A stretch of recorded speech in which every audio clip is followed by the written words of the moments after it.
What's a minor life hack you know of? Give a crying kid water. Most of the time they start crying for a reason, but continue crying because they can't snap out of it. Drinking the water forces them to take a breath, and the sensation of the water gets them to think about something else briefly enough to settle them. If you have a problem with wasps, this is the perfect time of year to make a fake nest. Crumble up a brown paper bag into a round shape and put in your window or on your balcony. Wasps are stupid as hell, but they are territorial and will think it's another wasp's nest, and they will tell their friends to avoid the area. And for everyone asking, it will not make an existing wasp colony move away, just deter wasps who are looking for a new place to nest, which is why you should do it in the spring. When microwaving bread, fries, etc., make sure to put a microwavable cup or coffee mug half full of water in the microwave with the food as well. Everything will come out nice and crispy as opposed to soggy and gross. You can get a lot of free stuff from your local library, but my personal favorite is the free museum pass program. As a library worker, I 100% support this tip. Local public libraries are amazing and provide not just resources, but safety and free services. My library even has seeds for the public to take. We also have a personal hygiene bin. Take what you need, leave what you don't. Of new items for anyone who needs something. You can rent sewing machines, instruments, telescopes, hotspots, video games, movies and music, board games. Please visit your local library. In the dishwasher, throw any citrus peel into the utensil rack and wash. The citric acid released inside your dishwasher will degunk/clean it and make your dishes sparkly clean.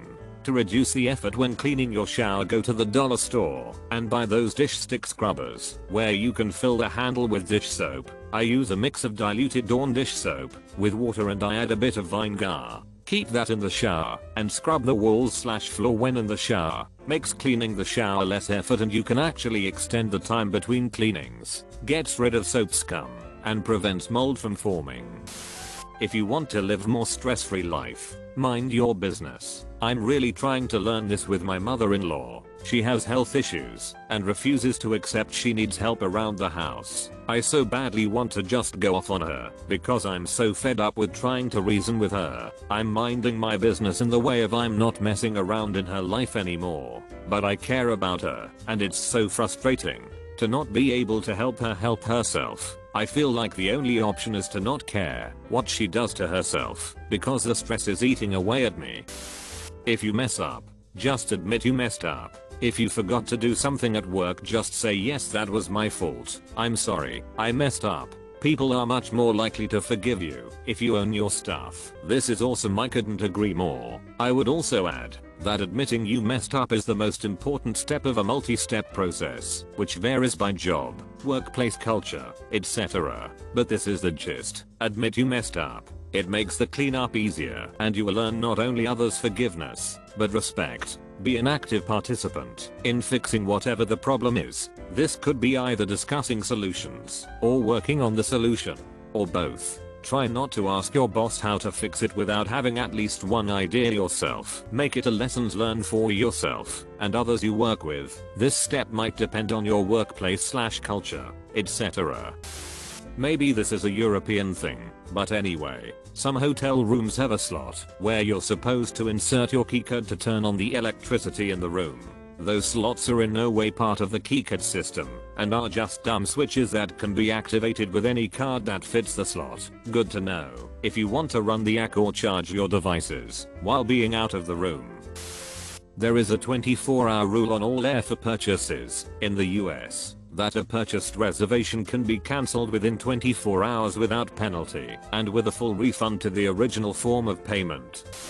I keep a laundry basket in the trunk of my car, so when I get groceries I can put the bags in the basket and carry the trip inside a lot less of a struggle. I keep a collapsible hiking stick in the car or an old broom handle and just slide the stick through all the bag's handles. It takes less space and is easier on the fingers than the classic one-trip death grip. Add a paper towel to a bag of spinach, field greens, or lettuce to make it last a lot longer. If you can't open a jar or container, run the lid under hot water for 30 seconds. Then open it after it has dried enough for you to get a good grip on it. This has never failed to work for me. Learn to sincerely apologize when you're wrong. It will preserve your marriage and most any relationship. On a similar note, learn to acknowledge to yourself that you're wrong. That's the hard part for me. If I know for sure I was wrong, I apologize, no problem. But it's hard when you genuinely think you were right and the other person still feels hurt and wants an apology. There needs to be some genuine and painful soul searching there. Wear sunscreen. Even if it isn't that sunny out, UV can still go right through light cloud cover. Wear sunscreen. If I could offer you only one tip for the future, sunscreen would be it. The long-term benefits of sunscreen have been proved by scientists, whereas the rest of my advice has no basis more reliable than my own meandering experience. I will dispense this advice point now. Get a furniture dolly, get a stepladder, get several pairs of scissors, put one in each utility drawer or junk drawer in your home. For us it's kitchen, living room, bathroom, bedroom. In general, if you're looking for a household tool and it's not where you first looked, once you do find it, when you're done using it, put it back where you first looked for it. Your brain has already decided that's where it should live. Next time, it'll be exactly where you expected it to be without you even having to think about it. For brand new parents, it's okay to nurse your baby to sleep. You might hear from the internet that you cannot nurse them to sleep, or they will have lifelong problems, or whatever point this is a lie. If your pediatrician says something, generally believe them. When they're like 6 months, you can teach them to fall asleep without it. For now, take whatever help you can get that sucker to fall asleep and stay asleep. Breast milk has melatonin in it. When you have a newborn, they don't make their own melatonin for the first few months. Literally the only way they feel sleepy, not tired, which is when they've been awake too long, is from drinking breast milk. Melatonin production comes online around month 4 and circadian rhythms are sufficiently developed by month 6 that they have fairly well ordered sleep. If you're feeding them formula, great. Good on you for feeding your baby in your chosen way. This is super hard, and there are lots of ways to do it right. At Christmas, when you have a real tree and it's hard to see the water level in the reservoir due to the lower branches, throw a ping pong ball in the water. Add water until the ping pong ball resurfaces. Also, store your lights around cardboard tubes, like wrapping paper or paper towel tubes. Make a 1-inch slit in either side to slide the cord end through. Not only do they stay neat and tidy in storage without getting tangled, but they are also easier to put on the tree, and you can roll them onto the tube while taking them off, and you can plug them into test and easily be able to spot a blown/faulty bulb so you can replace it. When I go to McDonald's and want some chicken nuggets, I don't order the 10-piece value meal. I order 2 6-piece nuggets, medium fries, and a drink.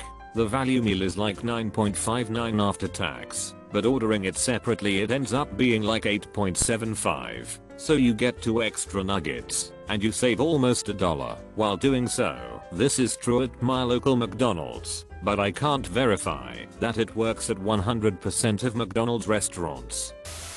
Wanna instantly make a space look better? Make the furniture look nice. Make the bed, fold the blankets, position the pillows, remove any clutter, etc. Open up the window and allow natural sunlight to enter the room. The immediate difference is astounding. Spend good money on quality on what separates you from the element or from the ground, i.e. good quality bed, pillows etc. Good warm winter and rain protective clothing, good car winter tires. All of these will either drastically improve your day-to-day or save your life/or others. If you're free from responsibility in personal life, family, meeting others on holidays, etc. Instead of taking chunks of days off for vacation from work, take those same days and use it every Wednesday for however long it lasts. Instead of one nice week that'd probably go too fast anyway, you could be having about 35 days, where you never have to work more than 2 days in a row. If your job is liable to bury you in work for a missed week, this won't happen either. This also applies to college scheduling. I would take one long Monday evening class, pack Tuesday with classes, have Wednesday off, pack Thursday, and take a Friday morning class. You now have nearing 100 hours between getting out on Friday and your Monday class. Then you have one busy day, and you're back to a day off to do whatever needs to be done, or enjoy it as you can. Then another busy day, one more class out of the way early leading to the huge weekend. Something sprayed by a skunk. Mix 1 part hydrogen peroxide, 1 part Dawn dish soap, half part baking soda. Do not add water. Apply to the area. Scrub all the way to the skin. Smell. If you still smell skunk, keep applying and scrubbing. Repeat until you don't smell it anymore, then rise off. Don't add tomatoes or stupid skunk off. You just make the basic skunk off product for much cheaper, or whatever wives tell you heard. Skunk spray is oils. Adding water before you've broken it down will just spread it further into the skin and coat, making it much worse. I've deskunked my own dog at least 40 times with this method, and I used it to deskunk many dogs/cats in my grooming days. Do keep in mind, no matter what you do, when the animal gets wet for the next few months you'll smell skunk that you have to tough out. Good luck. I don't know if this is a life hack, but if you like Audible, get a cheap Bluetooth shower speaker. You'll gain a couple hours of listening a week just showering. I received one as a cheap gift, and it has honestly turned into a gift that I've probably used the most out of any gifts I've received, and it's something I would have never probably bought for myself, or thought to buy for myself. I love to share this with every coffee drinker out there. All of the jobs I've had have really bad bitter coffee. To make it less bitter, the tiniest pinch of salt makes a bad cup of coffee seem like the world's best. It's also really good in chocolate milk. Highly recommend anyone who hasn't tried this to give it one shot. When you go into a public bathroom, choose a stall closest to the door if possible. If not, get a middle one. People instinctively go for the far one from the door, thinking it's more private. As a result, it gets more use and gets dirtier. People are less likely to use the ones near the door because they feel it's less private. As a result, those stalls are often the cleanest and best stocked. This seems to be true about 95% of the time in my experience.